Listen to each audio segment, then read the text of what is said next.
Abracadabra.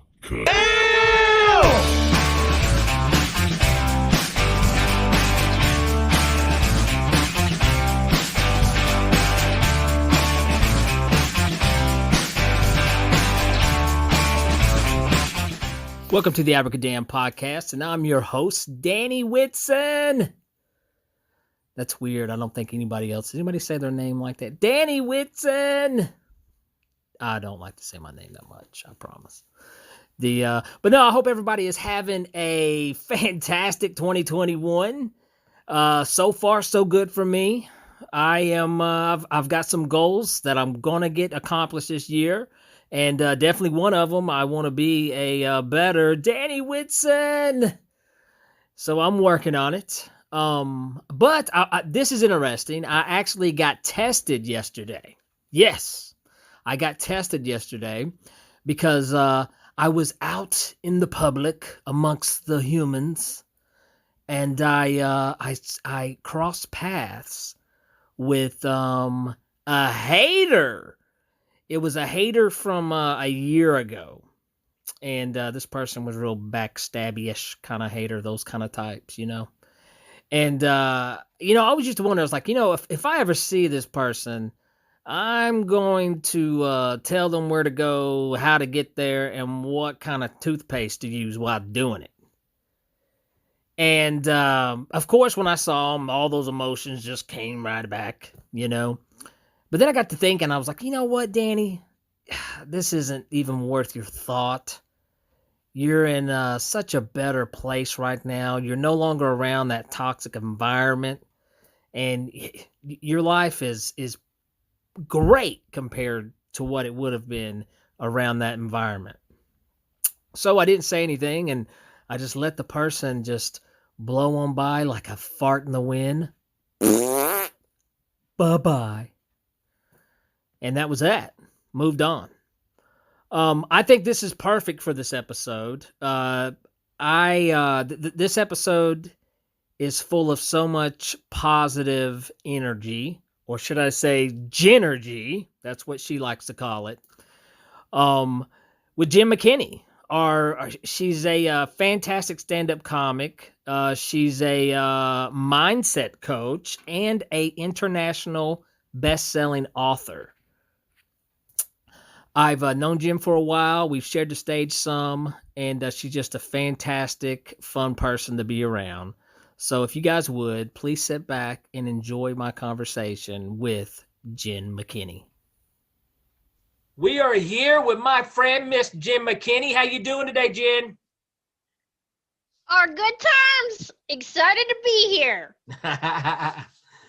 All right, well, I'll tell you what, I've known you for a while now, but The listeners may not know who you are. So if you don't mind, will you let everybody know who is Jen McKinney?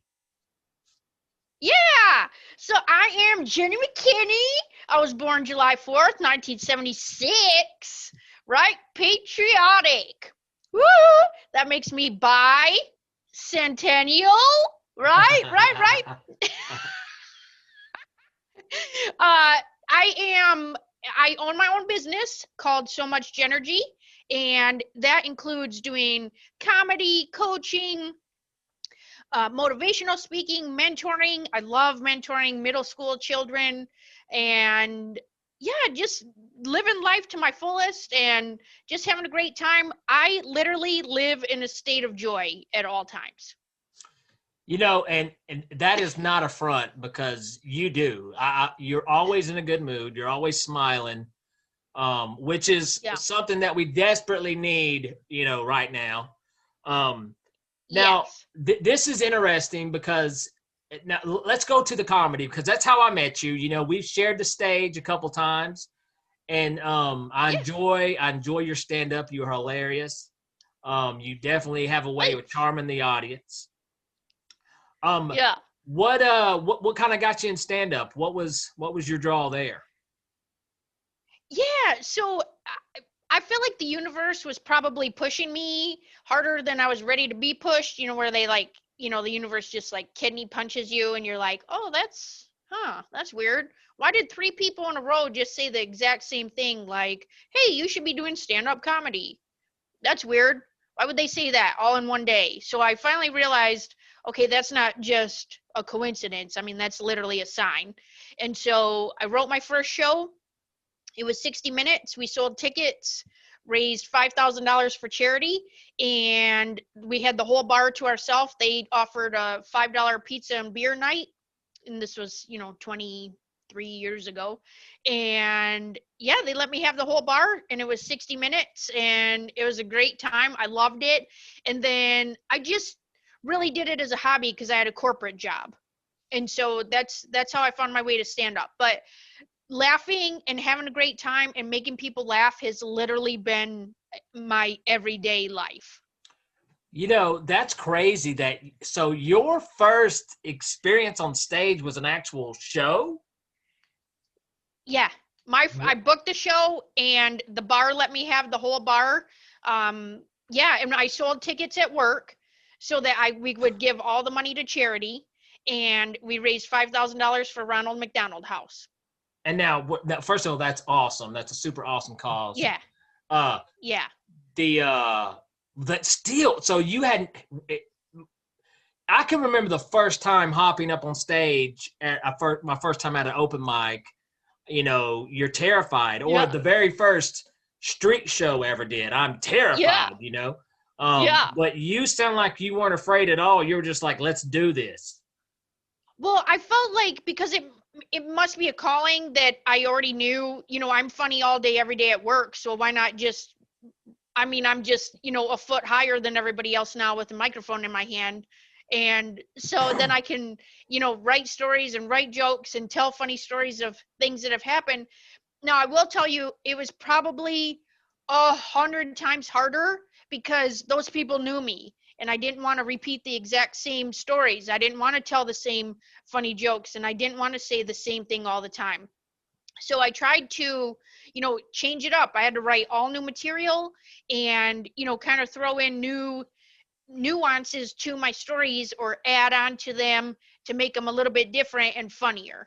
So yeah, it was a good time. It was a great time, actually. Now, you said that was 23 years ago? 23 years ago, yeah. Kudos for you for telling your birthday, telling your age on here. Yeah.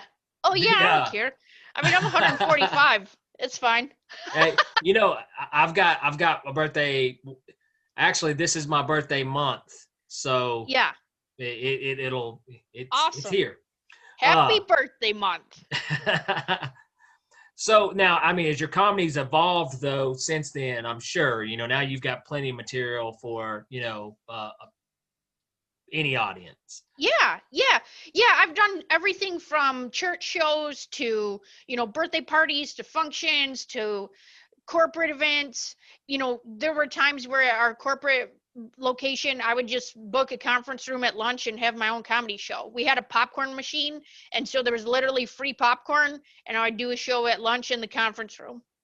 So that's how I was able to just build my confidence and be out there and get that rapport with how to build that with the audience too.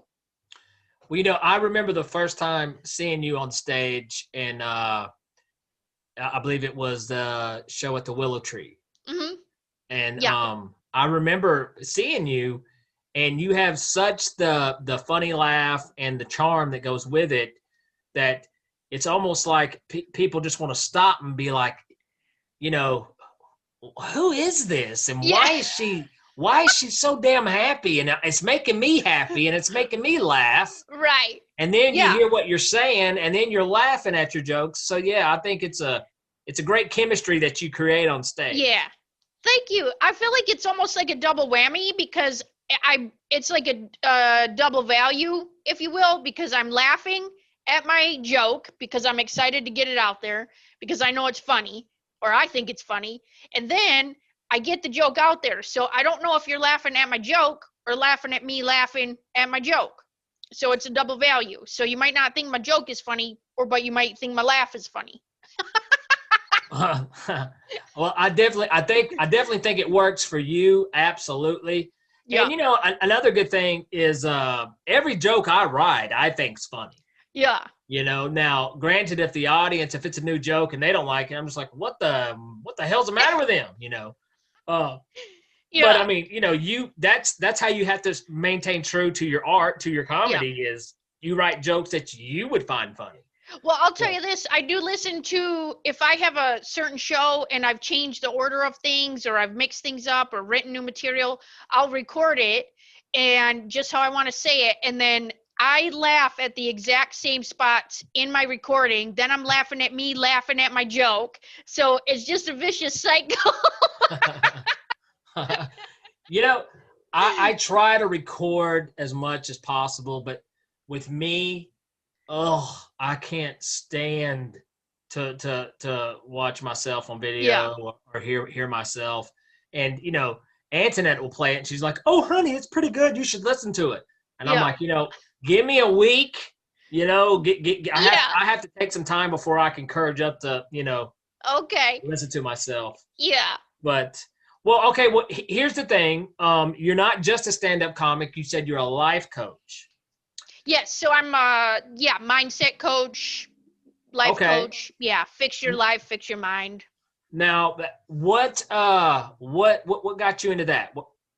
Yeah, so this year I was laid off from my job due to COVID, and during that time I signed up with a coach, a mindset coach, and because she was teaching NLP classes, which are neuro linguistic programming classes, and I thought, wow. Let me ask you real quick. You said a mindset coach. Yes. So, I mean, what is a mindset coach? What is that?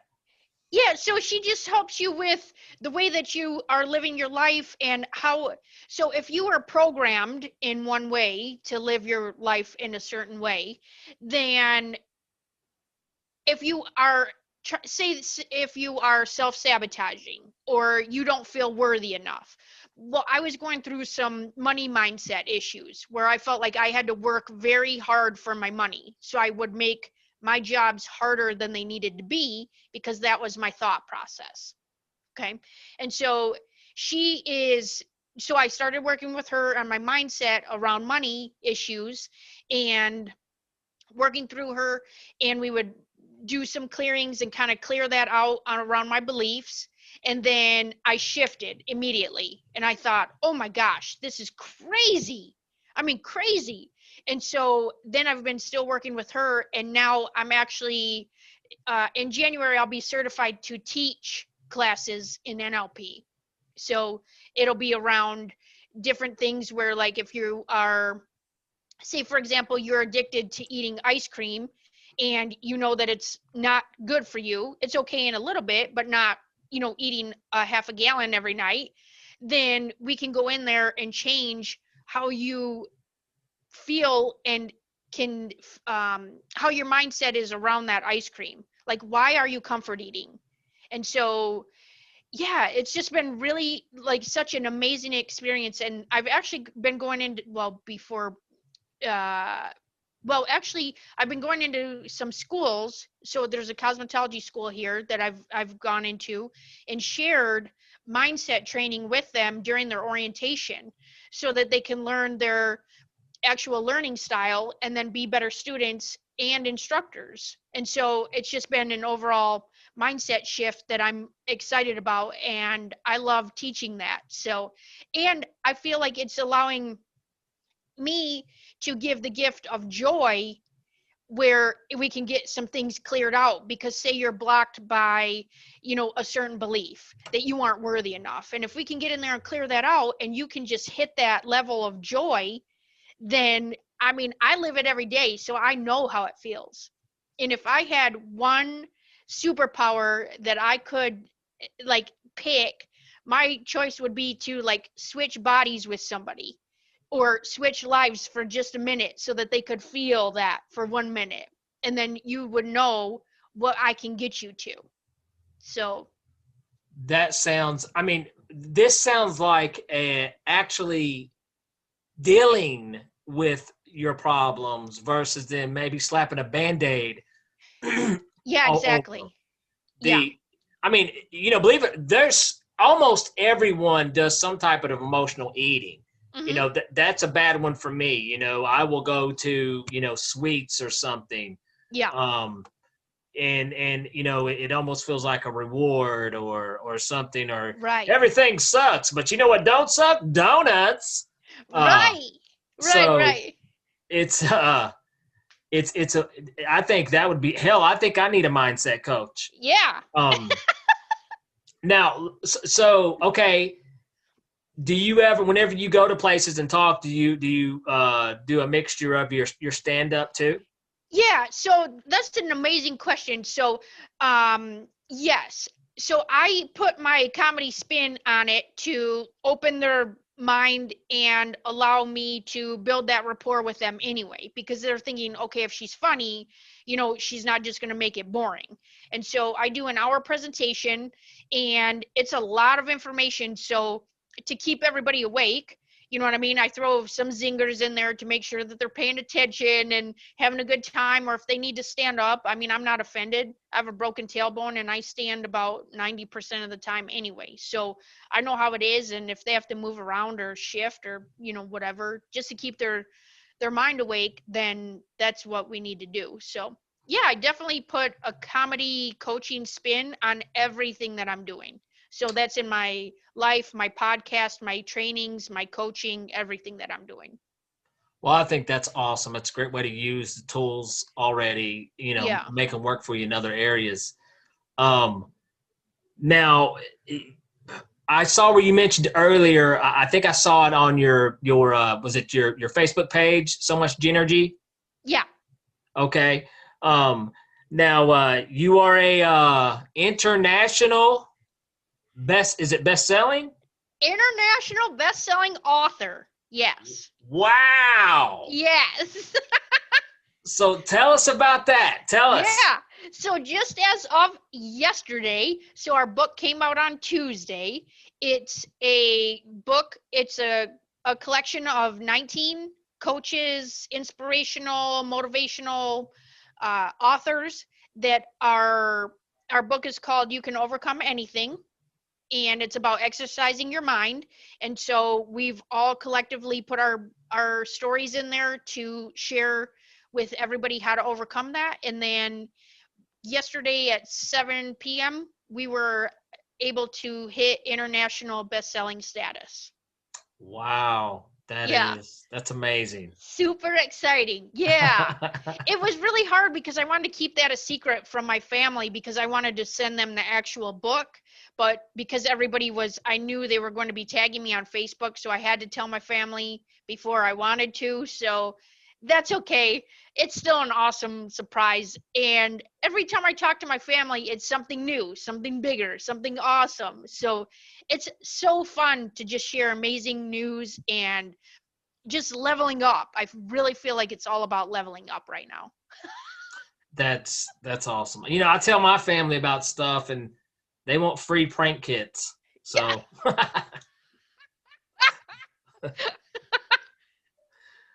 So okay, I tell you what. Here, well, we got to do this. It's Okay. time to move on. We done talked. This is the Abracadamn podcast, Yes. and my Abracadammits Okay. are all waiting. Oh, We're okay. gonna do a magic trick. Okay. Okay, are you ready? I'm ready. All right, here we go. I'm Okay. gonna put you on the spot. Oh gosh. I've got one card right here. Okay. One card, Jen. I'm gonna hold it up right here. Okay. Can you? All right. What card am I holding up? 2 of clubs. Woo-wee, that almost got creepy pants. Whoa. It almost, you were Wow! seriously close. Whoa. Seriously close. Seriously Whoa. close. But Whoa. I tell you what, see, Okay. look, I don't know, can you see it? Yeah. We're on Zoom, listeners. Yeah. So here we go. See, she said the 2 of clubs, and actually, Wow. Whoa, whoa, whoa. they have no clue what's going on right now. What happened is my head just left my body and floated around the whole room. That's how I look. No, really, Jen was super close on that one. She was Dang. super, super close. Yeah. You're the closest anyone has been yet. Nice. Probably because it looks like I'm glowing in the dark. My energy's all high right now. Well, that's what I'm wondering, because every time I see you, your hair's a different color. Oh, yeah. Well, that's just because I love hair color. So, yeah. So, okay, so it is real hair. You don't have like a bunch of wigs, kind of like how Dolly Parton. No, I call them my wigs. I do say my wig. And people are like, is it a wig? No, it's grown in. I change it every week. It's grown in, yes. But I know how to make sure it doesn't fall out is the key. There you go. Yeah. There we go. Yeah. Well, I got to say I'm partial to the color red. So nice. Yeah. Red yeah, hair. This is kind of like fire. Like fire, kind that's of fire red. fire, Absolutely. yes. I mean, even though, you're not a real redhead, are you? No, I was strawberry blonde. Every color I do, though, will pull some color of red to it, and I know that. So, yeah, red is my jam. Red is my jam. Yeah. My whole life. No choice. It's been my jam. Right. Yeah. Okay. Well, now you're originally from Michigan, right? I am. Okay. What part of Michigan are you from? Yeah. We moved from just outside Flint, like 10 minutes outside of Flint. Oh, okay. Mhm. It's crazy. I'll never forget one time meeting this old couple, and they asked me, what I did for a living, and I said I'm a magician. They said, "Great, we're from Detroit." So what the?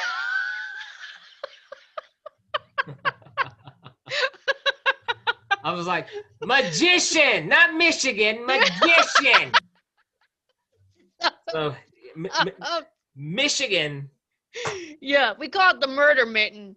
The murder mitten. That's hilarious. It took me forever to figure out what the hell, what was Michigan, because the way it doesn't look like a state. Yeah. It's just in a weird shape. Yeah. You got the mitten, and then you've got the, It's like they're holding their hands up like, no. Yeah. Yeah, that's exactly it. And then if you live in Michigan in the lower part, like in the mitten part, you're called a troll because you're under the bridge. Yeah. So if you go up north, then they ask, are you a troll? Really? And I was like, I don't know what that means. And they're like, well, do you live under the bridge? And I was like, oh yeah, I guess I do. Okay. Say no, I'm a Red Hot Chili Peppers. Yeah, right. All right, let's get political. Are you ready? Okay. All right.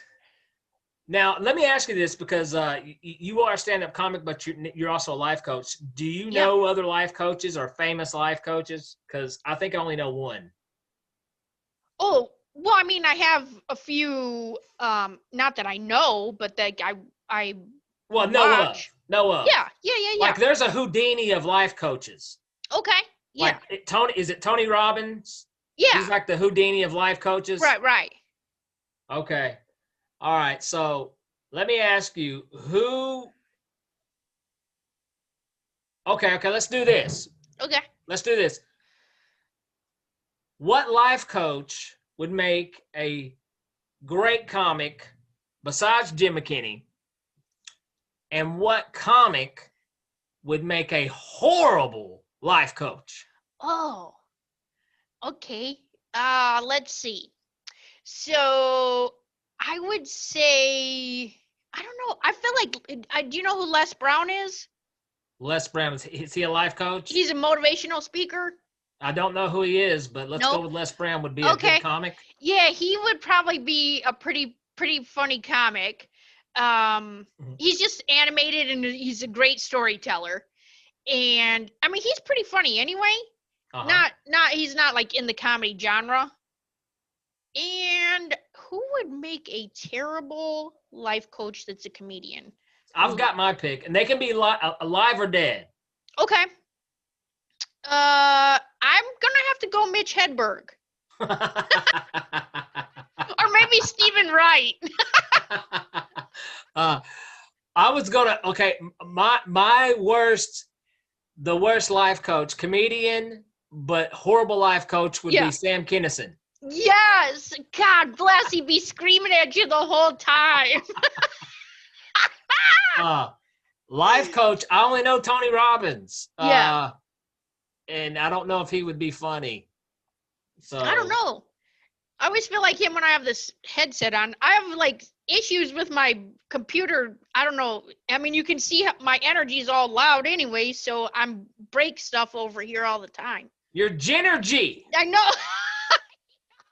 So much Jenergy. So much Jenergy. You're like cocaine, but not cocaine. Yeah. So it's Jenergy. Yeah, it's a hell of a drug. I'm like the drug-free cocaine. I'm like powdered sugar. Powdered sugar. You're red Kool-Aid. Yeah. Oh, yeah, yeah. But with like the full leaded sugar. What? Like the Mexican sugar. The Mexican sugar. Yeah. What is the difference in that? I've seen Mexican Cokes, and then what is the difference? I don't know. Because I saw it, and I was like, oh, my God. Because everything Mexican is fantastic. Yeah. And I thought, well, let's try this Coke, and it just tasted like a damn Coke. Yeah. I don't know. I feel like, I don't know. Maybe the sugar's chunkier? Maybe. I don't. Chunky sugar in the Mexican Coke? Spicy? I don't know. Spicy? I don't know. Yeah. I'm not sure. And we're talking about Coca-Cola, by the way, folks. Not right. Not the other kind of Coke in Mexico. No. Not the other kind of Coke. Right. So, okay. So Mitch Hedberg would definitely make a horrible life coach. Yeah. I just feel like he's too monotone and like he doesn't make eye contact, because he always had sunglasses on and his hair was in his face. To be a good life coach, you have to make eye contact. Eye contact is required, and connection is kind of big. Yeah. I was trying to think who else would be a terrible one. Let me ask this, because I think this is when you see people like like go back to Tony Robbins. Okay, he's a life coach, and you're like, man, that guy's got his life all together, Yeah. And is that? I mean, come on, that can't be. No one really has everything together. So, I mean, what made you, whenever you did this, and you're like, hey, my life is together now, I can show other people how to do it. Is that kind of how it rolls? Or is it, to me, it would seem like even whenever you figure out how to do it, every day is still a game. You got to play the game. Oh, well, I don't know if I'd call it a game. I just call it like living in my authentic life. Like I'm still a person, no matter what's happening out around me. I mean, I laugh about the international bestseller and, even going to comedy shows and having these huge projects in the works, and you're still a person, and I feel like if I have tools that can help somebody else live an easier, fulfilled life with passion and purpose, then I'm going to share those tools with those people.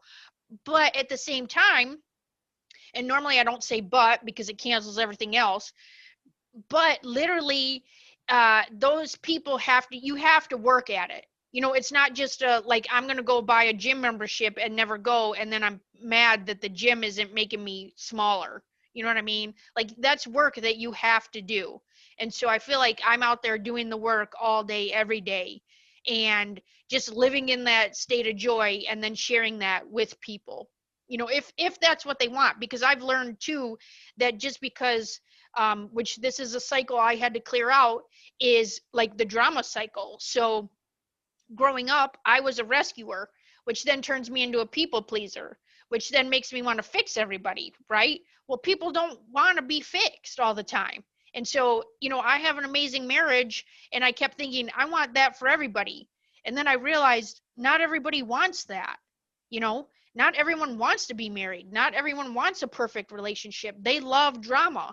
And so once I cleared that out, I realized, oh gosh, okay, this is why I keep picking manipulative, narcissistic bosses, because then if I'm the rescuer and they're the perpetrator, then we have to have victims. And so then I can get in there and I can rescue the victims from the crappy people. And so that's how I kept attracting those people all the time. Now, see, I think that's cool the way you have actually broken that down and Yeah. figured that out. The, I've had some, I've had some run-ins with some narcissists, and probably, to be completely honest with you, I think there's a difference between somebody that's just got a big ego than an actual narcissist. And Yes. I think that word is used a lot Sure. nowadays, Yes. but until you really meet one, Right. it's I actually met one. I guess it was in last year, Uh-huh. and that guy it was creepy as hell. I was Mm-hmm. like, wow, this Yeah. dude is. And one of the problems that being a comic faces sometimes, if you do have any interaction with the corporate world, Yeah. is every little corporate. I'm not downplaying anybody's job at all, Right. but every workplace, there's always that one person that has established themselves as, I'm the funny guy. Yeah. I'm the guy that tells all the dad jokes every day, Right. And if you're ever in their environment and they catch whiff that you're a professional comic, they may Yeah. feel a little threatened. Sure. And a narcissist, is threatened by everything. Oh yeah. So Yeah. yeah, I had run-ins with one, and it wasn't fun. Luckily, it didn't end well for him. So Gotcha. Yeah. It's crazy too being a comic when people find that out. It's so interesting when people come up and they're like, "Oh, you're a comic? Like what, you got a joke?" Like, "Yeah, here, let me just pull it right out of my pocket. I got it right here for you." And then I just pull out my middle finger. Like, "Hello?" You know what I mean? Like I don't know, I just think it's so crazy. Like I'm funny about 90% of the time. I mean, I'm having a good time, funny, like just organically funny, where you're jumping in there, being funny with people that are at the grocery store and anywhere in life. And then when you're like put on the spot, you know, I gosh, I hate that. Well, it's yeah, just like, I don't go up to an electrician and be like, really fix this wire. Let yeah, us see you do it. right. Yeah, work your magic. Work it. Go Don't. for it. Yeah. You're a mechanic? Cool. Come here and fix my radiator. No, I It's would never. I I don't don't know why know. they do that, and it's Yeah. annoying as hell. It's Yeah. annoying.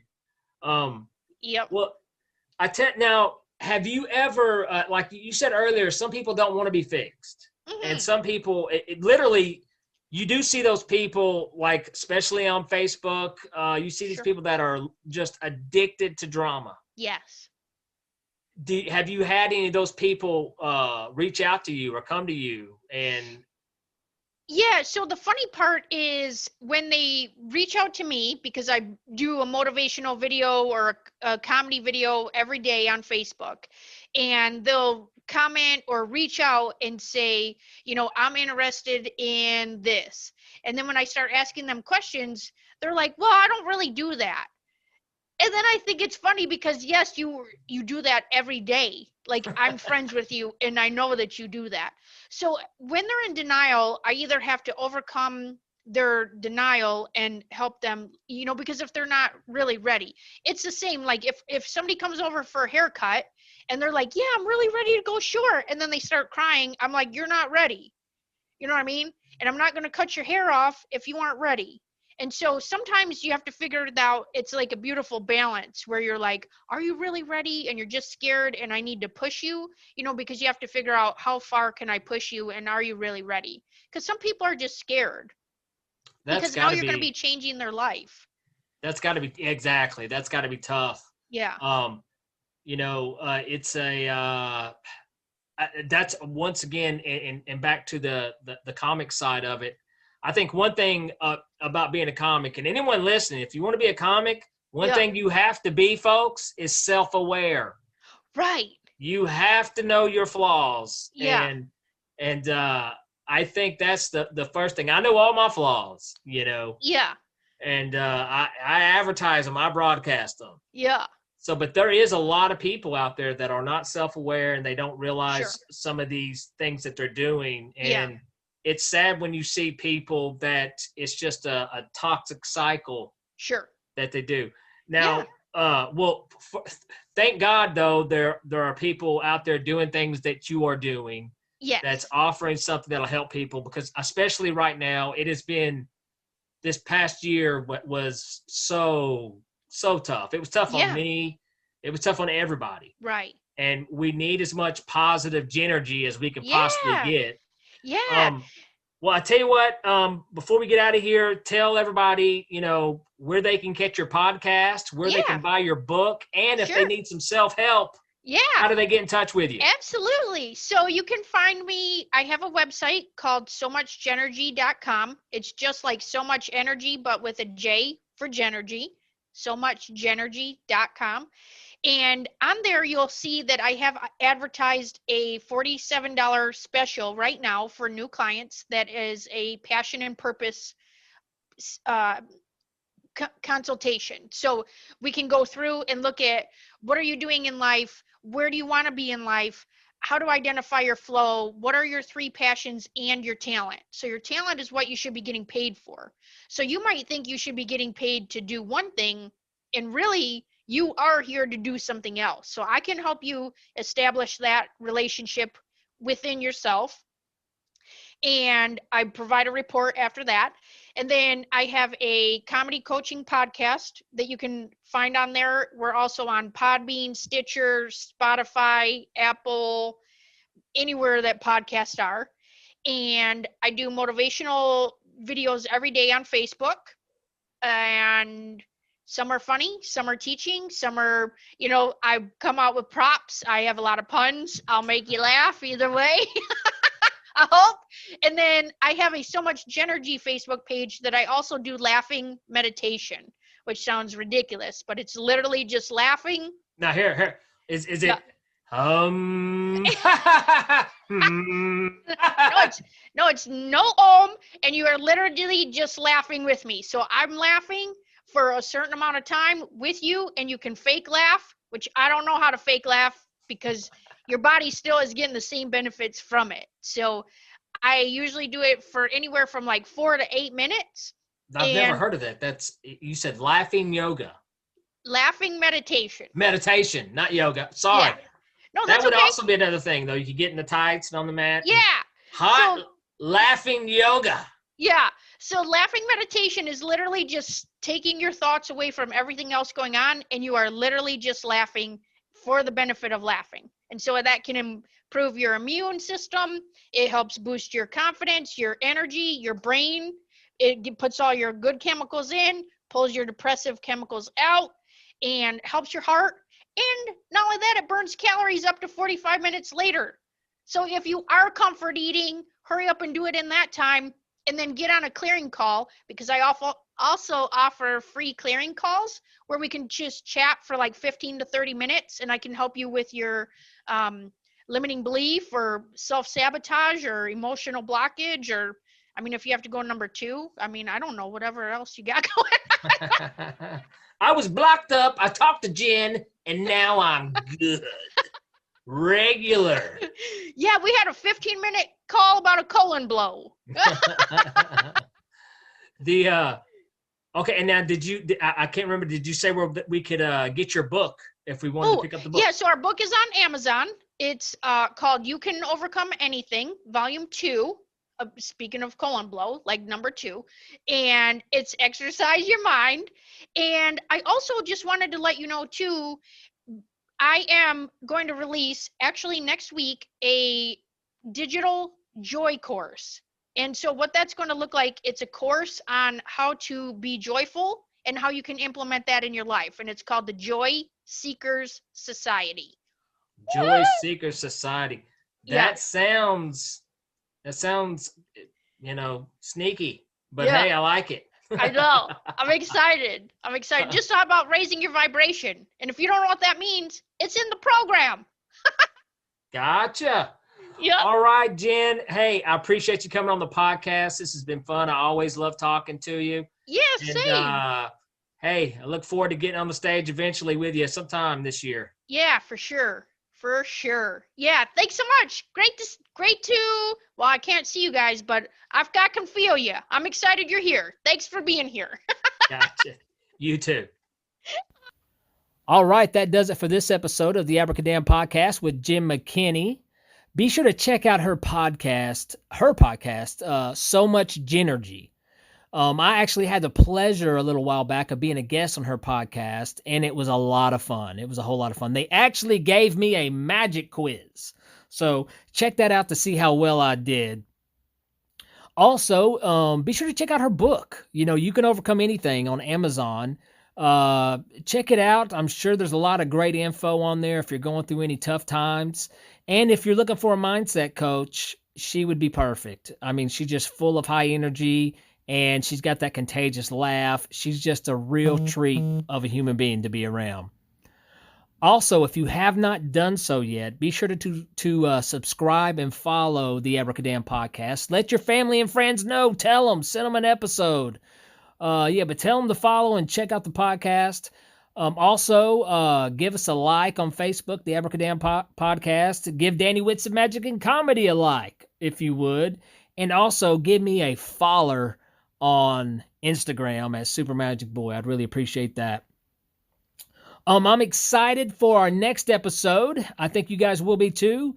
We have Adam Murray, is a stand-up comic and actor, and just recently he was in the hit movie Hillbilly Elegy on Netflix. So check out this Friday's episode for our interesting conversation with Adam. And thanks a lot, guys. Bye-bye, Abracadammits.